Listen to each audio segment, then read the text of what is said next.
Yo, what's up everyone? So today's video is going to be a little bit different.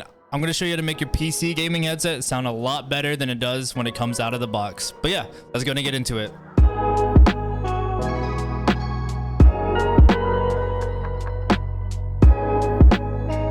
So for the sake of this video, I am going to be using my Steelseries Arctis 7 wireless for reference and sharing the settings that I use personally, in which I felt made the headset just sound immensely better. Because if you were like me, you got the headset, you pulled it out of the box, you hooked it up, and it just kind of felt like it didn't have that, you know, that it kind of felt empty, maybe a little tinny, didn't really have as much bass as you were hoping for.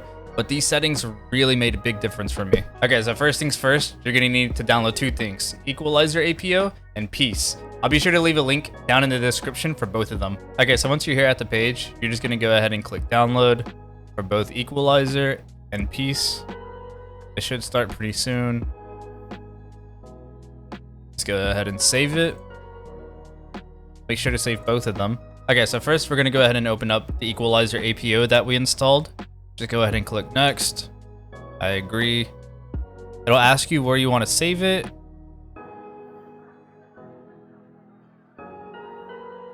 And you'll get this pop-up window. It's going to ask you which playback devices that you want to install the EQ to.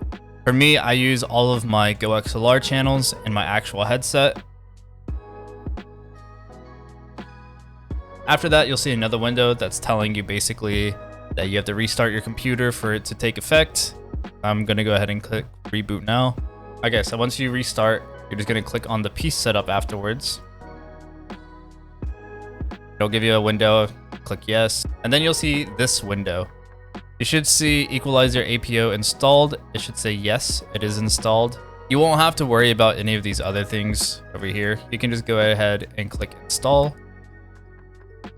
It'll ask you if you want to install it. Say yes, and there you go. Now finally, we're gonna go ahead and open up the Peace app.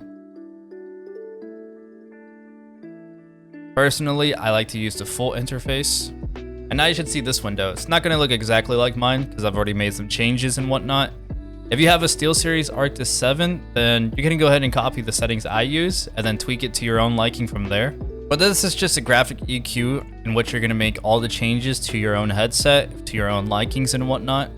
So let's go ahead and go to a flat one. That's not right. So up here, you can change which frequency you're going to change for this slider. Gain, you can drag it up and down. You should be able to hear some differences. Gain values, if you don't feel like dragging it, you say you want to set it to 5. It'll change it on the slider. And if you're feeling completely overwhelmed and lost, like there's just way too much, there is a button down here called Auto EQ. They have a giant list of different headsets and earbuds. So for me, I would type in Steelseries. Scroll down. There's Arctis 7. We just do use. And it should automatically make adjustments to the EQ for it. And then from there, you can just start sliding around to your own liking again. But personally, what I usually do, I mostly just raise the low ends, lower the mids, and then bump the highs up some. And then once you have the settings that you like, you can just go ahead and click done. And that's it. You won't have to do anything else. Now, quick note, sometimes when you do get Windows updates, it'll cause Equalizer APO to stop working. So what you have to do is just reinstall Equalizer APO, choose which audio playback device you want to use it on, and then you should be good to go again. But yeah, hopefully you found this video useful. If you did, make sure to leave a like, comment, and subscribe, and I'll see you next time.